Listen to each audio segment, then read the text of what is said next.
Communism's indispensable instinct, terror. Anarchy and terror are indispensable tools for Marxism and communism. Marx and Engels, the founders of communism, personally advocated violence and terror. Terror became an inseparable part of the communist ideology with Lenin, who put Marxist theory into practice. The words of Lenin make that very clear. In principle, we have never rejected and cannot reject terror. When people charge us with harshness, we wonder how they can forget the rudiments of Marxism. Rivers of blood were spilled in Russia, China, Korea, Burma and Cuba because of their communist ideologies. Millions lost their lives, and many more were crippled. In the 20th century alone, 120 million people, men, women, children, the young, even babies and toddlers, lost their lives because of this cold, harsh, and savage ideology known as communism. And these are just the official figures. The real numbers of those who died from communist oppression are much higher. Even those who survived lived in a constant state of fear because the communist ideology regarded terror as an indispensable tool and obliged its followers to commit to it. For example, this is how Lenin taught his communist comrades the need to commit acts of terror against the military and the police. 1. By leading the mass. 2. By attacking, whenever a favorable opportunity presents itself, policemen and seizing their arms. 3. By rescuing the arrested or injured when there are only a few police about. 4. By getting onto the roofs or upper stories of houses, etc., and showering stones or pouring boiling water on the troops, etc. To launch attacks under favorable circumstances is not only every revolutionary's right, but his plain duty. The killing of spies, policemen, gendarmes, the blowing up of police stations, the liberation of prisoners, the seizure of government funds for the needs of the uprising. Every detachment of the Revolutionary Army must be ready to start such operations at a moment's notice. The propagandists must supply each group with brief and simple recipes for making bombs. Squads must at once begin military training by launching operations immediately at once. Some may at once undertake to kill a spy or blow up a police station, others to raid a bank to confiscate funds for the insurrection. When Lenin spoke at a workers' meeting, he would describe how indispensable terror was to their cause in the most blatantly horrifying terms. We can't expect to get anywhere unless we resort to terrorism. Speculators must be shot on the spot. Lenin himself penned the following lines. We are not at all opposed to political killing.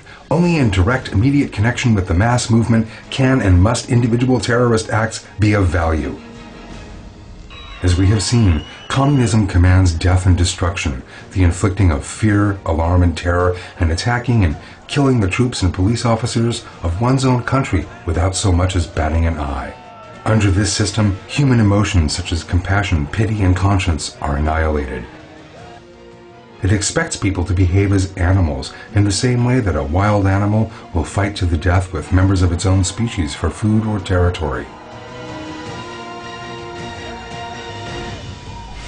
Communism is based on Darwinism.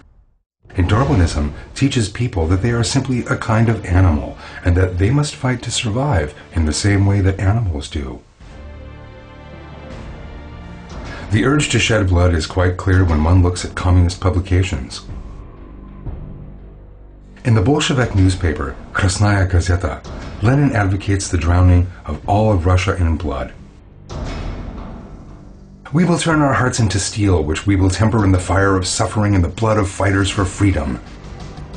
We will make our hearts cruel, hard, and immovable, so that no mercy will enter them, and so that they will not quiver at the sight of a sea of enemy blood. Without mercy, without sparing, we will kill our enemies in scores of hundreds. Let them be thousands. Let them drown themselves in their own blood.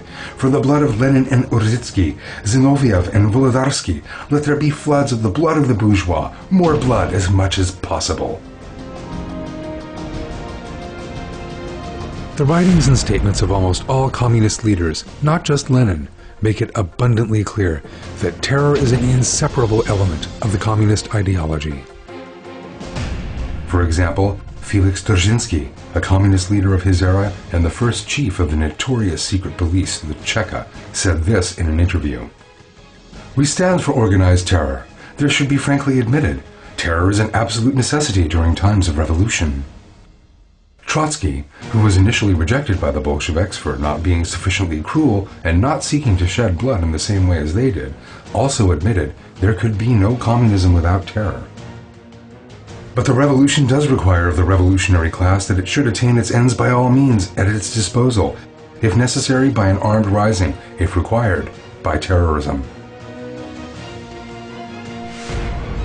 Mao Zedong, the notorious dictator personally responsible for the deaths of more than 60 million people, describes how communism cannot be espoused in the absence of violence. A revolution is an insurrection, an act of violence by which one class overthrows another. In Turkey today, the PKK, a Marxist-Leninist, Stalinist communist organization, is employing the same tools used by these bloodthirsty leaders. Under the influence of the Darwinian indoctrination that regards life as a battleground, these separatist militants are capable of slaughtering babies, the elderly and innocent people without a second thought. They martyr our troops and police and resort to all forms of terror. Since they do not regard themselves and others as entities created by God in possession of a soul, a mind, and a conscience, they are capable of treating other people in the way that animals treat other animals. This scourge can only come to a complete end through the elimination of the foundation of that violence.